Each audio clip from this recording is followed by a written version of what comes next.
الحمد لله نحمده ونستعينه ونستغفره ونعوذ بالله من شرور أنفسنا ومن سيئات أعمالنا من يهده الله فلا مضل له ومن يضلله فلا هادي له ونشهد أن لا إله إلا الله وحده لا شريك له ونشهد أن محمدا عبده ورسوله صلى الله عليه وعلى آله وأصحابه وأهل بيته وسلم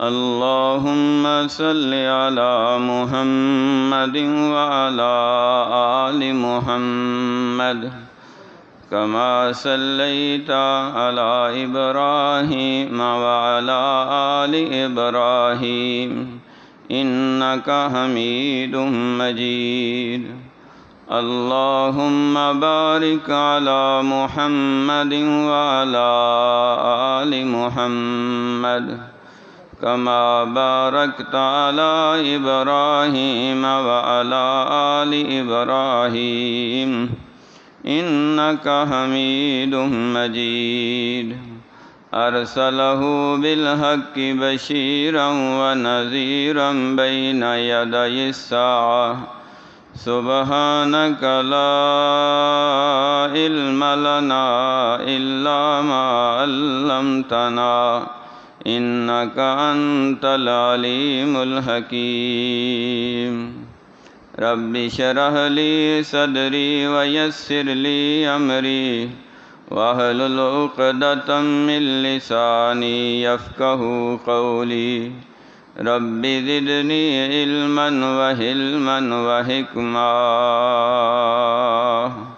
أما بعد فإن أحسن الحديث كتاب الله وخير الهدي هدي محمد صلى الله عليه وسلم وشر الأمور محدثاتها وكل محدثة بدعة وكل بدعة ضلالة وكل ضلالة في النار قل رب أعوذ بك من همزات الشياطين وأعوذ بك رب أن يحضرون أعوذ بالله السميع العليم من الشيطان الرجيم من حمده ونفخه ونفثه بسم الله الرحمن الرحيم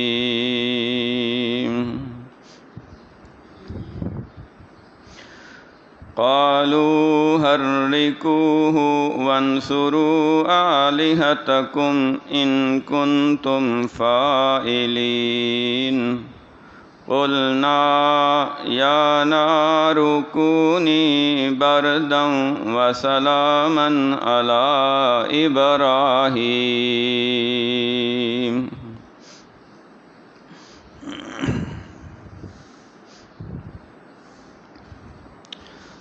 جد الانبیاء حضرت ابراہیم علیہ الصلاۃ والتسلیم کے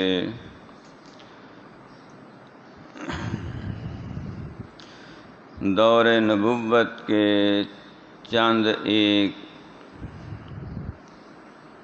بیانات واقعات گزشتہ جمعے آپ سماعت کر چکے.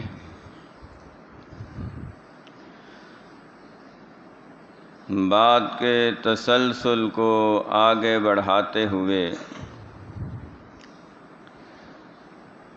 حضرت ابراہیم علیہ السلام کا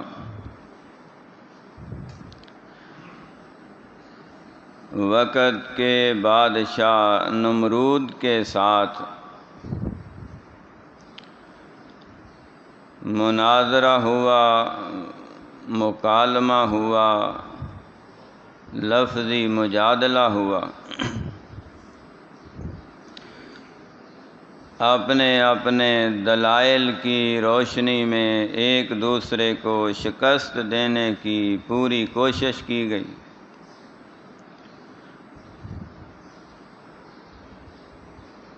وقت کا بادشاہ ہے، وزراء اس کے حمیتی ہیں، دربار اس کا اپنا ہے، تن تنہا ایک نوجوان ابراہیم علیہ السلام ان کے شرکیہ نظام کے، کفریہ نظام کے خلاف کھڑے ہیں۔ بادشاہ نے اپنی دلیل دی، ابراہیم علیہ السلام نے اپنی دلیل دی۔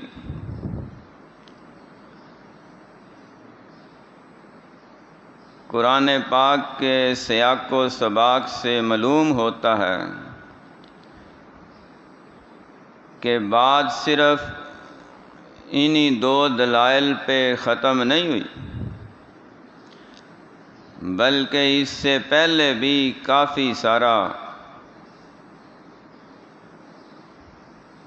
مکالمہ، مناظرہ، مجادلہ ہو چکا تھا۔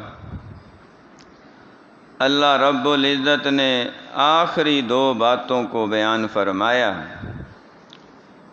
کیونکہ اللہ کے کلام کا خاصہ یہ ہے کہ یہ خلاصہ بیان کرتا ہے، اور جو اہل ایمان ہیں، اہل خرد ہیں، اہل عقل ہیں، اہل بصیرت ہیں، وہ اس خلاصے سے اس کا بیک گراؤنڈ، گزشتہ واقعات کو خود سمجھ لیتے ہیں۔ بادشاہ کے ساتھ کئی ایک باتیں ہوئیں، آخری دو باتوں کا ذکر کیا۔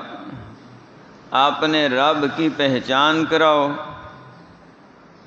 اگر مجھے رب نہیں مانتے تو اپنے رب کی ڈیفینیشن بیان کرو، تعریف کرو، اس کی شخصیت کو، ہستی کو واضح کرو۔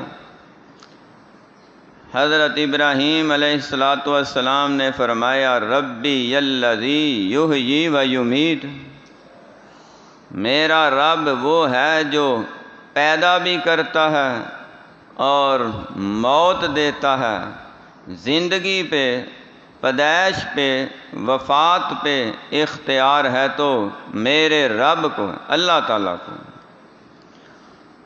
مشرک تھا، عقل کا کمزور تھا، اور غرور اور تکبر اور اقتدار کے نشے میں مخمور تھا۔ اسے کچھ اور سمجھ آیا، کہنے لگا یہ کام تو میں بھی کر سکتا ہوں، بے گناہ کو پکڑ کے پھانسی کے پھندے پہ چڑھا دوں، اور جس سزائے موت کا اعلان ہو چکا ہے، فیصلہ ہو چکا ہے، اسے رہا کر دوں۔ حضرت ابراہیم علیہ السلام اس کی بے وقوفی پہ مسکرائے اور اس پہ بحث نہیں کی، نئی دلیل دے دی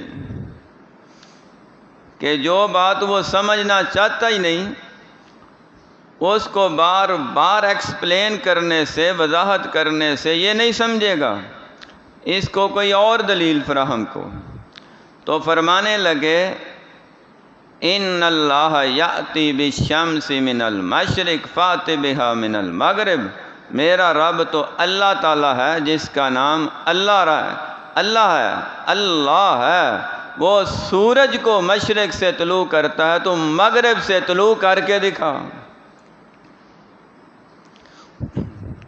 فبہت الذی کفر، کافر لاجواب ہو گیا۔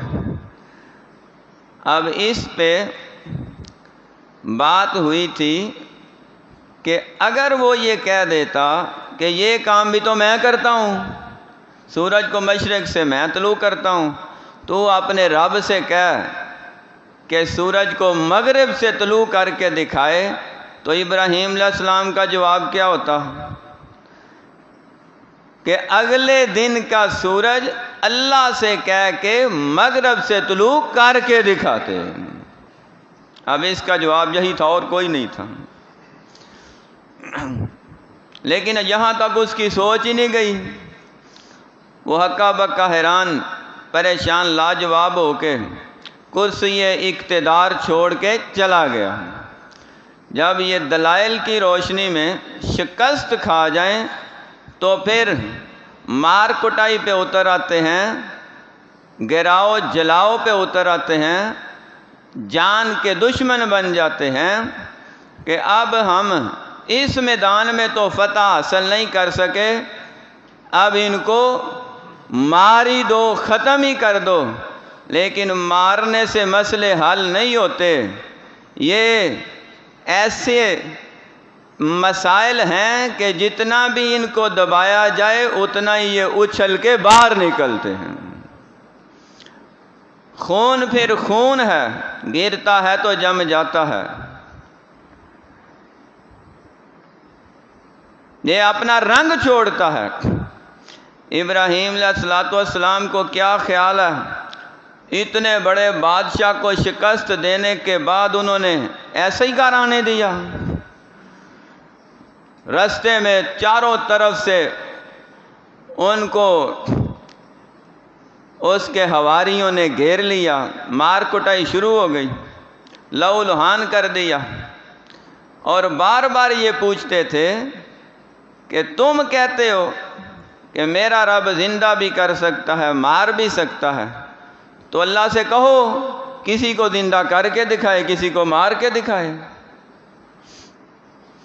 حضرت ابراہیم علیہ السلام اب ان سے یہ جھگڑا کرنا نہیں چاہتے تھے، کیونکہ وہ تو ہے ہی جاہل تھے، اور جاہلوں سے کنارہ کرنا ہی عقل مندی ہے۔ اذا خاطبہم الجاہلون قالوا سلاما۔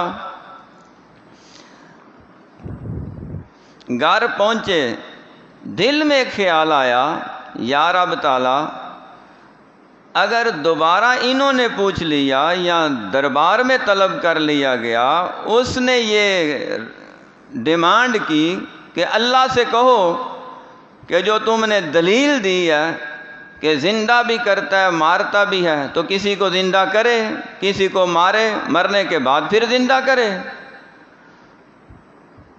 تو اللہ رب العزت نے فرمایا ابراہیم علیہ السلام آپ کا ایمان تو ہے جی، یا اللہ میرا ایمان تو ہے، لیکن ان کو میں کیا بتاؤں؟ اللہ تعالیٰ نے فرمایا تمہارے گھر میں کتنے پرندے ہیں جی؟ 4۔ ان چاروں کو لو، ذبح کرو، ٹکڑے بناؤ، مختلف پہاڑوں پہ رکھ دو، اور ان کے سر اپنے پاس رکھنے ہیں، ایک ایک کو آواز دیتے جاؤ، گوشت کے اعضاء جڑتے جائیں گے، بغیر سر کے آ کے سر سے مل کے ان کو ہوا میں اڑا دینا۔ مردے زندہ کرنے والا اللہ تعالیٰ ہے، اڑا تم دینا، زندہ تمہارا رب کر دے گا۔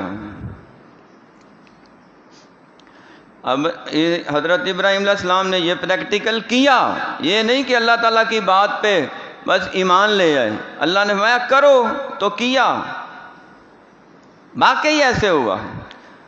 اب یقین ہو گیا کہ اگر کل کلاں کو بادشاہ نے یہ کہا کہ مردے زندہ کر کے دکھاؤ، تو میں کہوں گا بھائی لے آؤ اپنے گھر کے پرندے، ابھی ان کا قیمہ بنا کے تو ابھی زندہ کر کے دکھا دیتے ہیں۔ لیکن یہاں تک نوبت نہیں آئی، کیونکہ وہ پہلے ہی دلائل میں ہار چکے تھے۔ انہوں نے ایک پلاننگ کی، پروگرام بنایا کہ اب ابراہیم علیہ السلام کو راستے سے ہٹا دیا جائے، ختم کر دیا جائے۔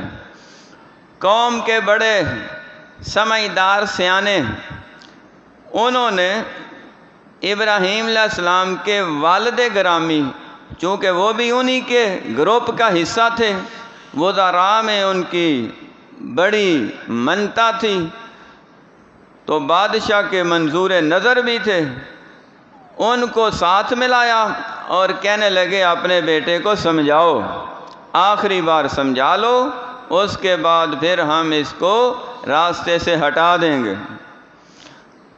اب گھر میں اکٹھے ہو گئے، گھر میں اکٹھے ہو کے ابراہیم علیہ السلام کو سامنے بٹھا لیا۔ باپ بھی ہے، علاقے کے بڑے بڑے نمبردار وڈیرے، وزیر مشیر اور بادشاہ کے درباری وہ بھی بیٹھ گئے ہیں۔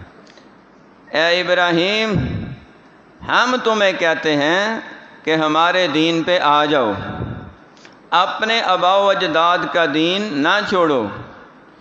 حضرت ابراہیم علیہ السلام فرمانے لگے،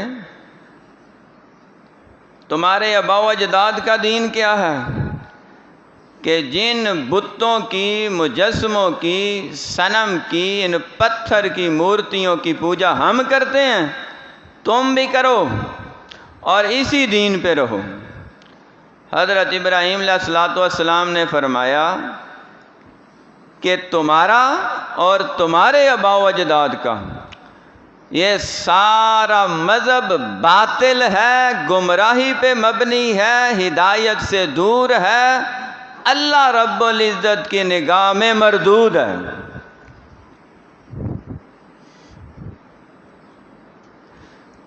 سرکار دو عالم صلی اللہ علیہ وآلہ وسلم کی زندگی کو بھی اسوہ حسنہ قرار دیا، ابراہیم علیہ السلام کی زندگی کو بھی اسوہ حسنہ قرار دیا۔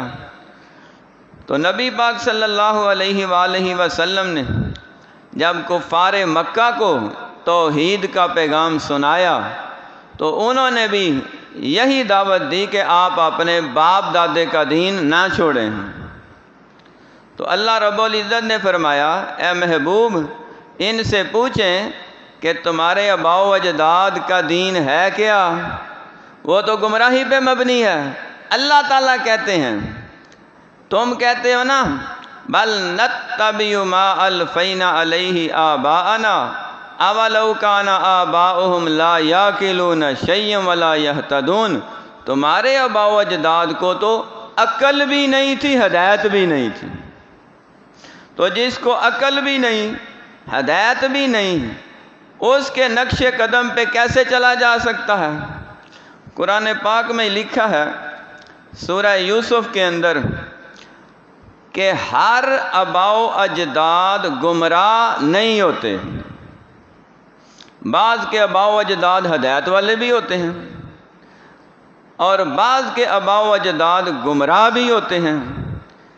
یہ ایک سینسیبل بندے کو خود سمجھنا چاہیے کہ میرے باپ دادے، میرے بڑے، میری برادری والے، میرے خاندان والے وہ کس دین پہ چل رہے ہیں، کس نظام پہ چل رہے ہیں، کس قومی نظام پہ ہیں، کس سماجی نظام پہ ہیں، کس سیاسی نظام پہ ہیں۔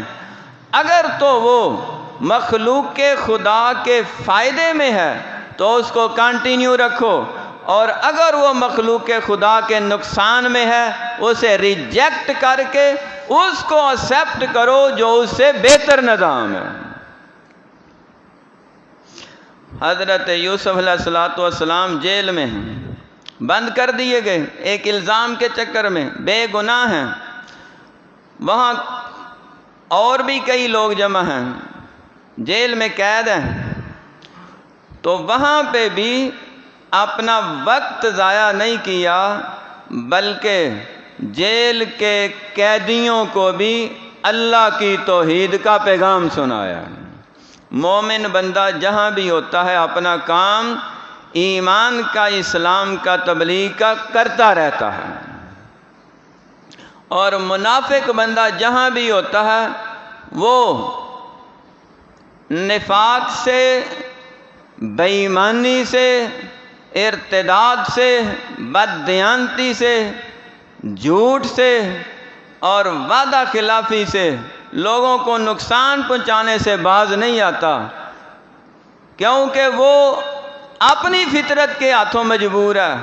اور مومن بندہ اپنی فطرت اور طبیعت اور مزاج کے اندر رہ کے وہ چاہے عوام میں ہو تب بھی، وہ چاہے حکمران ہو تب بھی، وہ سماج میں ہو تب بھی، سیاست میں ہو تب بھی، وہ کسی شعبے میں ہو، محکمے میں ہو، ادارے میں ہو، اس کا ایمان اندر سے بولتا ہے میں تنہا بند کمرے میں بھی رب تعالیٰ سے ڈرتا ہوں، ہزاروں لاکھوں کے مجمع میں بھی رب تعالیٰ سے ڈرتا ہوں، میرا کوئی عمل بھی ایسا نہ ہو جو اللہ کی نگاہ میں مردود ٹھہرے، بلکہ ہر عمل اللہ کی نگاہ میں منظور نظر ہو جانا چاہیے۔ حضرت یوسف علیہ السلام نے اپنا تعارف کرایا۔ جب انہوں نے پوچھا نا آپ کا دین کیا ہے، تو اللہ کی توحید کا واعظ سنانے سے پہلے اپنا خاندانی تعارف کرایا کہ میں ہوں کون؟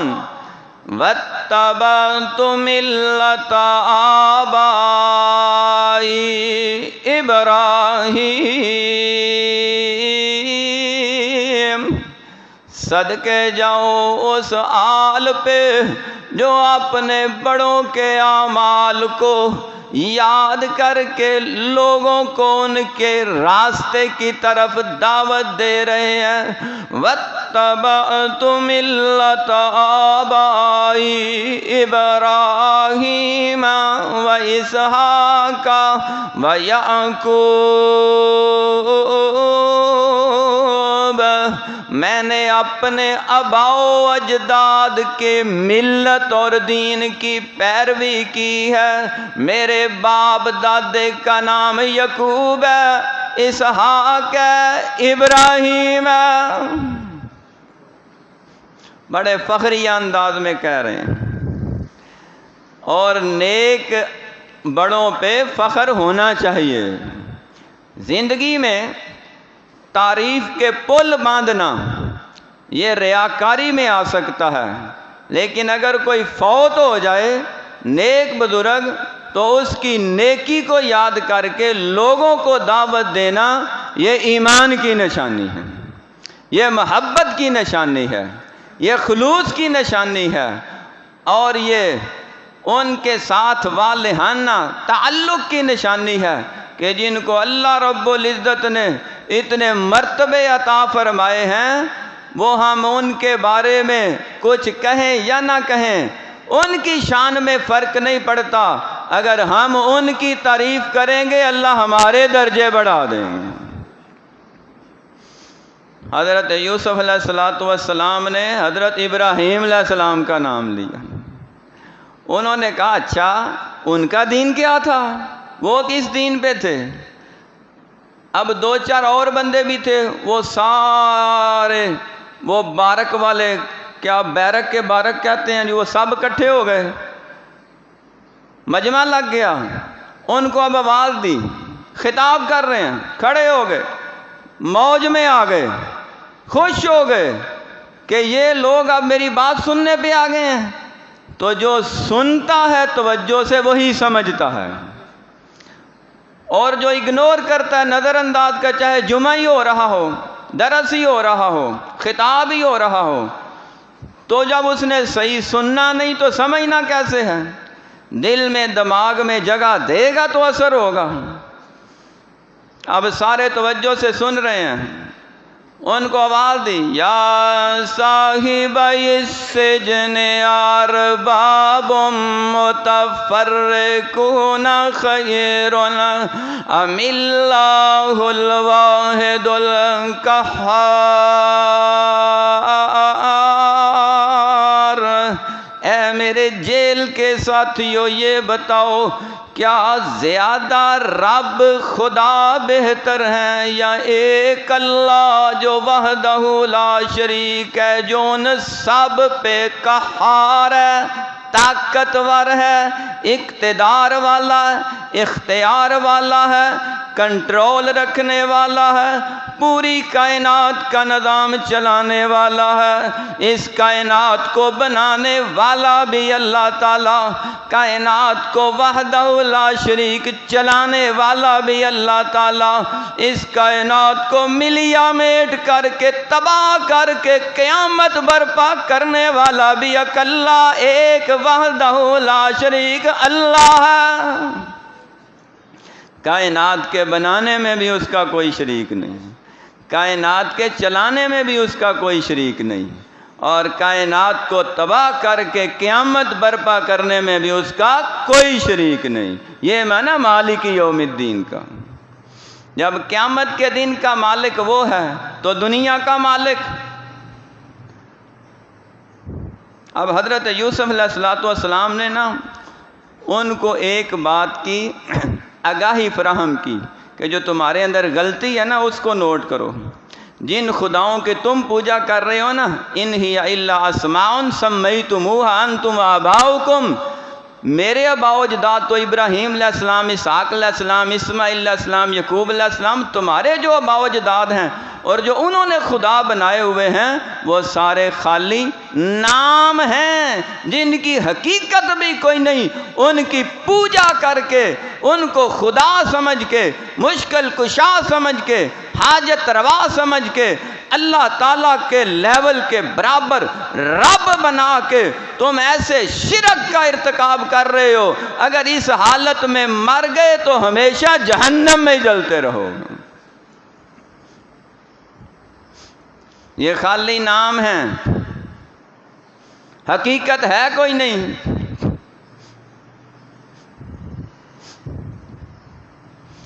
ایک بزرگ ہیں گوجرن والا میں، ان کے دو دربار ہیں،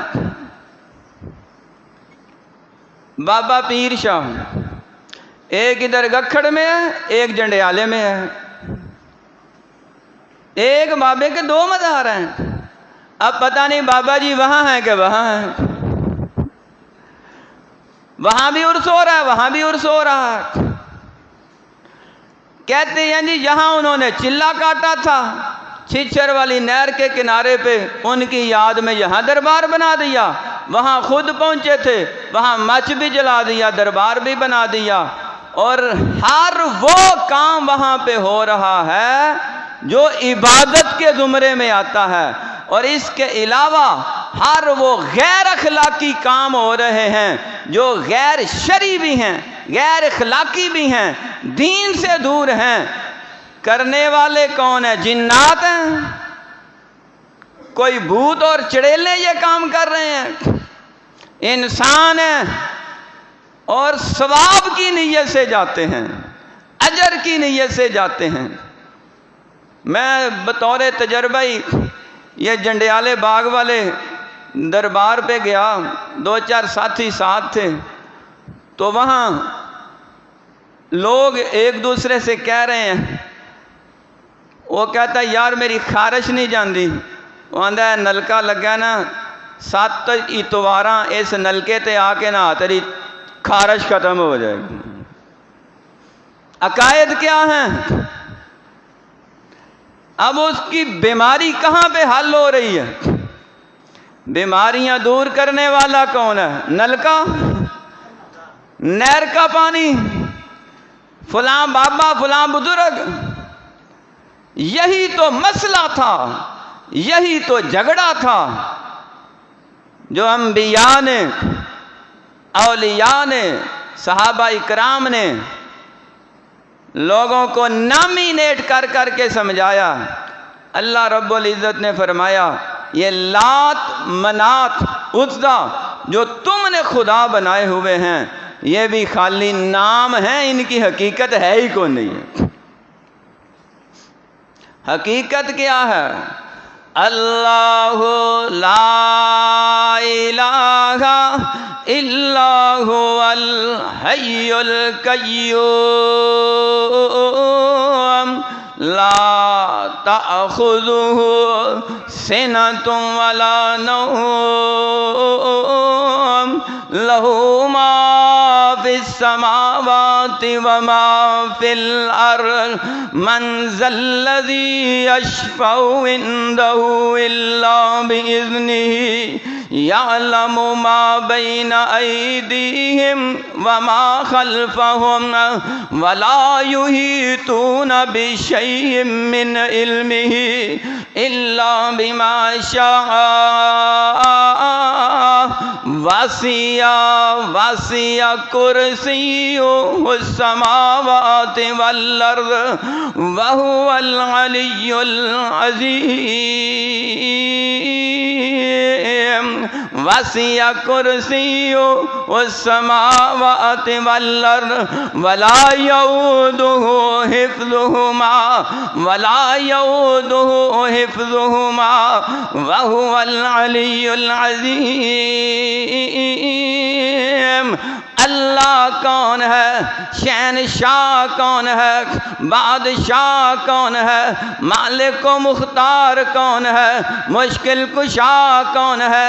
حاجت روا کون ہے؟ بگڑی بنانے والا کون ہے؟ سنوارنے والا کون ہے؟ اولاد دینے والا کون ہے؟ مال دینے والا کون ہے؟ اقتدار دینے والا کون ہے؟ اختیار دینے والا کون ہے؟ کائنات کا نظام چلانے والا کون ہے؟ بارشیں برسانے والا کون ہے؟ آندھیاں چلانے والا کون ہے؟ دنیا کائنات کے تختے الٹنے والا کون ہے؟ صرف عرش والا اللہ رب العزت. حضرت ابراہیم علیہ السلام کا بھی یہی پیغام تھا. قوم کو پیغام دیا. باپ بھی بیٹھا ہے اور وہ سارے وڈیرے بھی بیٹھے ہوئے ہیں. کہنے لگے اچھا آج تو ہمیں ذرا جلدی ہے تو ہم پھر تم سے بات کریں گے. کہاں جا رہے ہو؟ ایک میلہ ہے، آج کل ہم اسے کوئی اور نام رکھے ہوئے ہیں. وہاں کیا ہوگا؟ وہاں ہم نے صنم، اصنام اور بڑے بڑے خداؤں کے مجسمے رکھے ہیں. ان کو سلامی ہوگی، ان کو ہار پہنائے جائیں گے اور پھر ان کے نام کی نظر و نیاز ہوگی، دیگیں چڑھائی جائیں گی، کچھ کھیل تماشے بھی ہوں گے اور بعد میں پھر لنگر تقسیم کیا جائے گا، شرینی بانٹی جائے گی. حضرت ابراہیم علیہ السلام سے کہنے لگے آؤ بھی ہمارے ساتھ.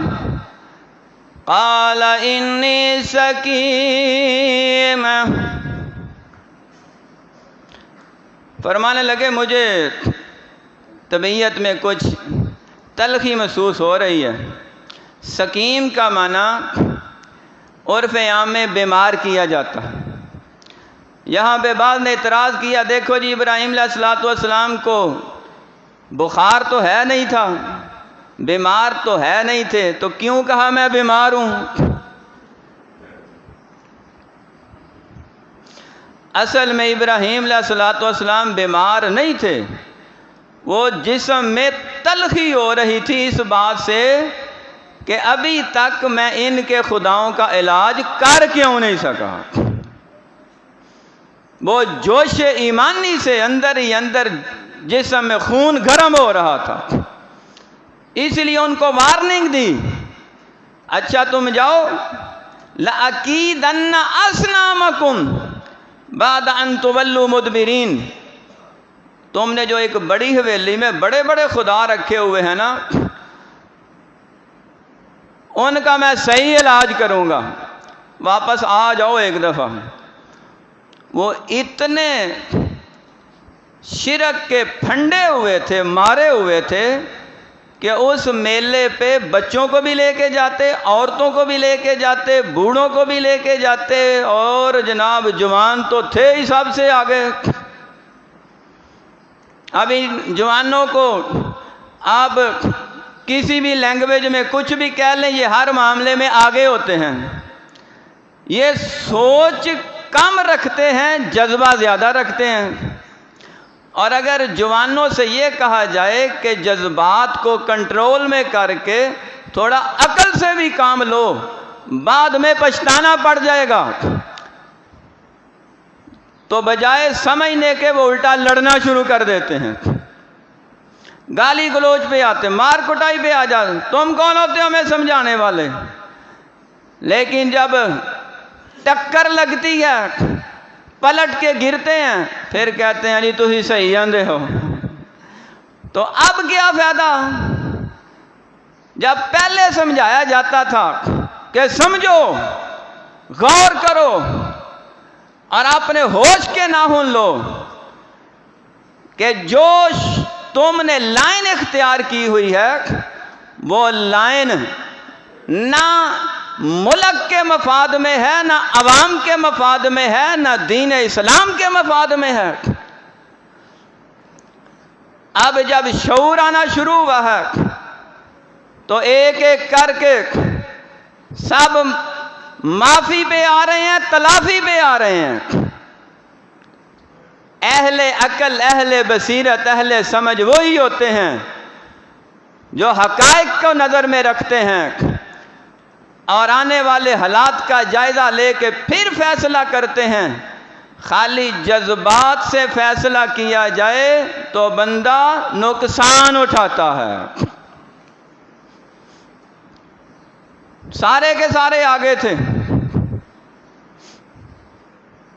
حضرت ابراہیم علیہ السلام نے اپنے گھر سے وہ کلہاڑا لیا جس کلہاڑے سے ان کے والد گرامی بت تراش خراش کر کے بت بنایا کرتے تھے۔ وہی کلہاڑا لے کے اب انہی بتوں کو کاٹنے، توڑنے، ٹکڑے کرنے کے لیے چل پڑے ہیں۔ اللہ اکبر! کیا سما ہوگا، کیا منظر ہوگا، کیا وہ انداز تھا کہ اللہ تعالیٰ کے فرشتے بھی عش عش کر رہے ہوں گے کہ یہ ابراہیم علیہ السلام نے قدم کون سا اٹھایا۔ ان کے ایک ایک قدم پہ ہزاروں فرشتے اپنے پر بچھا رہے ہوں گے، ان کے ایک ایک منٹ پہ، ایک ایک وقت پہ فرشتے ان کے لیے لگاتار دعائیں کر رہے ہوں گے۔ اللہ رب العزت کی خاص نظر کرم تھی۔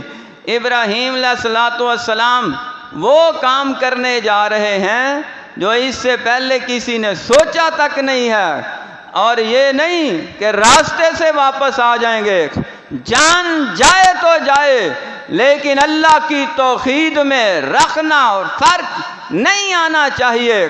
کلہاڑا لے کے اس بت واڑے میں پہنچے ہیں جہاں پہ انہوں نے خدا بنائے ہوئے تھے، ایک ایک کر کے ٹکڑے کرتے جا رہے ہیں۔ کسی کا بازو نہیں، کسی کی ٹانگ نہیں، کسی کا سر نہیں، کسی کے 4 ٹوٹے، کسی کے 10 ٹکڑے، کسی کے 20 ٹکڑے، سب کے لائنیں لگا کے نا، تو جو سب سے بڑا تھا نا ہبل، اس کے کندھے پہ کلہاڑا رکھ دیا تاکہ آنے والے دیکھ کے یہ سمجھیں کہ شاید اسی کا کام ہے۔ اور بعد میں یہ کہا بھی، جب آ کے انہوں نے دیکھا نا کہ آگے جناب وہ مٹھائیاں پڑی ہوئی تھیں، متنجن پڑے ہوئے تھے، زردے پڑے ہوئے تھے، تو وہ سب کے اندر ان کے خداؤں کے ٹکڑے گرے ہوئے ہیں۔ حیران ہو کے کہنے لگے یہ کام کس نے کیا؟ فَتًى يُقَالُ لَهُ ابراہیم، کہنے لگے ایک دوسرے سے، ایک نوجوان ہے جسے ابراہیم کہتے ہیں، لگتا ہے اسی کا کام ہے، وہ ان کے خلاف بڑا بولتا ہے،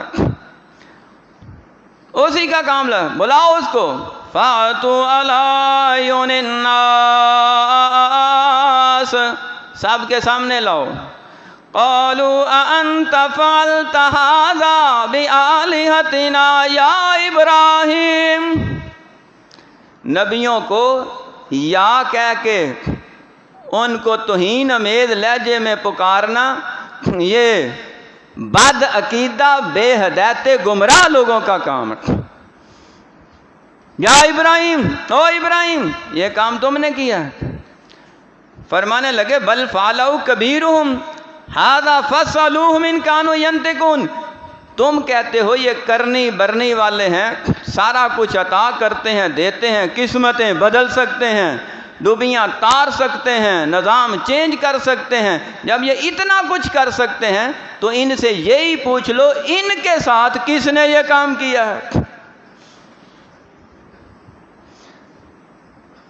ایک دوسرے کی طرف دیکھنے لگے، اب کیا جواب دیں؟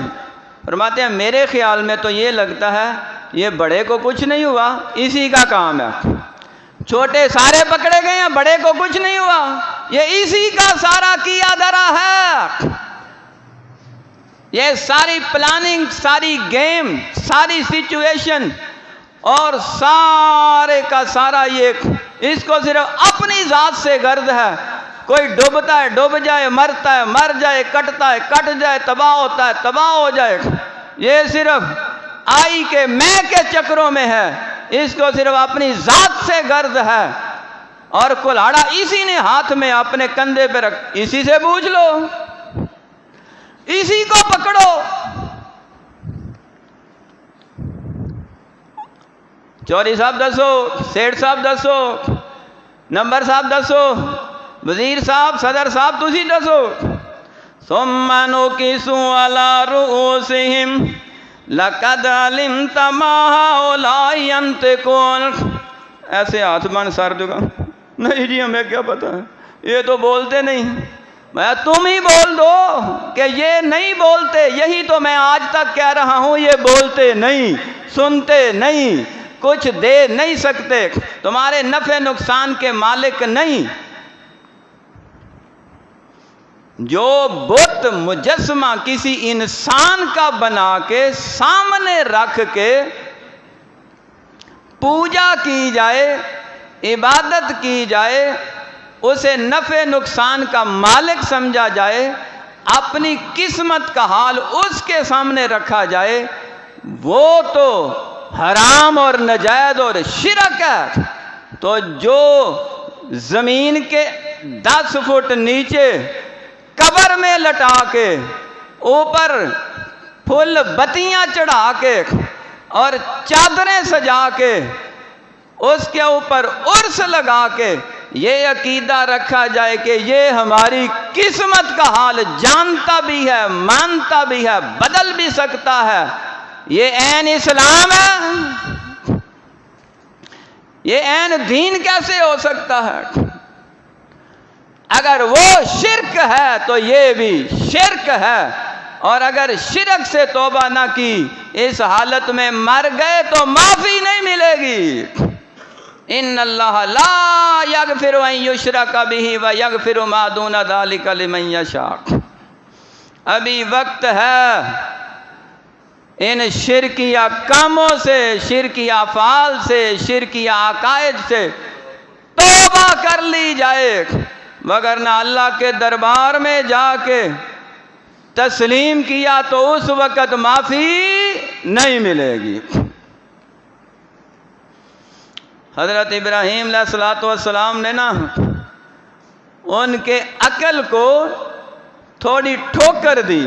اُفٍّ لَكُمَا وَلِمَا تَعْبُدُونَ مِن دُونِ اللَّهِ، افسوس ہے تمہارے لیے، تمہاری عقلوں پہ، تم اللہ رب العزت کو چھوڑ کے ان کی پوجا کر رہے ہو جو تمہارے نفع نقصان کے مالک نہیں ہیں۔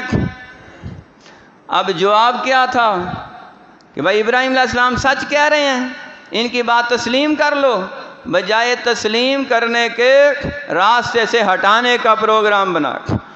قالوا حرقوه وانصروا آلہتکم ان کنتم فاعلین،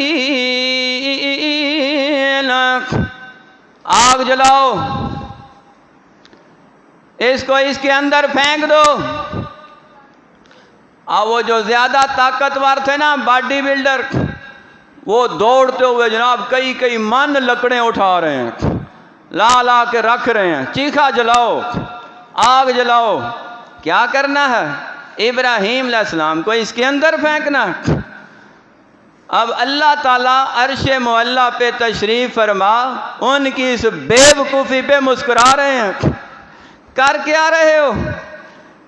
بے جا مشقت ہے، اپنے آپ کو پھنسا رہے ہو۔ آگ جلائی گئی، اور علماء نے لکھا ہے تفسیروں میں کہ وہ آگ ایک بندے کے لیے جو انہوں نے جلائی، وہ پوری آبادی کو اگر پھینکا جاتا تو سارے جل کے مر جاتے۔